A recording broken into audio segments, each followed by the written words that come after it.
लालची आदमी की कहानी। एक बार एक छोटे से शहर में एक लालची आदमी रहता था। वह बहुत ही धनी था, लेकिन इसके बावजूद भी उसकी लालच का कोई अंत नहीं था। उसे सोना और कीमती वस्तुएं काफी प्रिय थीं।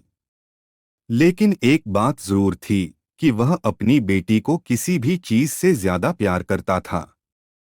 एक दिन उसे एक परी दिखाई दी। जब वो उसके पास आया तो उसने देखा कि पेड़ की कुछ शाखाओं में परी के बाल फंस गए थे। उसने उसकी मदद की और परी उन शाखाओं से आजाद हो गई।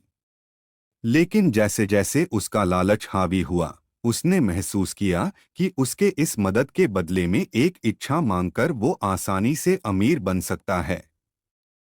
ये सुनकर परी ने उसे एक इच्छा की पूर्ति करने का मौका भी दिया। ऐसे में उस लालची आदमी ने कहा कि जो कुछ मैं छूऊं वह सब सोना हो जाए। बदले में ये इच्छा को भी उस परी ने पूरी कर दी थी।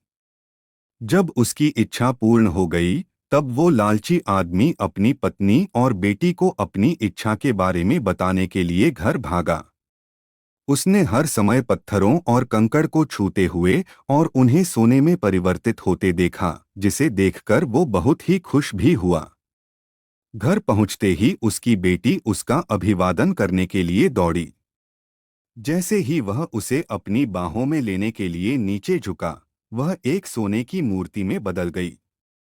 ये पूरी घटना अपने सामने देखते ही उसे अपनी गलती का एहसास हुआ। वो काफी जोर से रोने लगा और अपनी बेटी को वापस लाने की कोशिश करने लगा। उसने परी को खोजने की काफी कोशिश करी, लेकिन वो उसे कहीं पर भी नहीं मिली। उसे अपनी मूर्खता का एहसास हुआ, लेकिन अब तक काफी देर हो गई थी। सीख। इस कहानी से हमें ये सीख मिलती है कि लालच हमेशा पतन की ओर ले जाता है। जरूरत से ज्यादा लालच करना हमें हमेशा दुहक प्रदान करता है।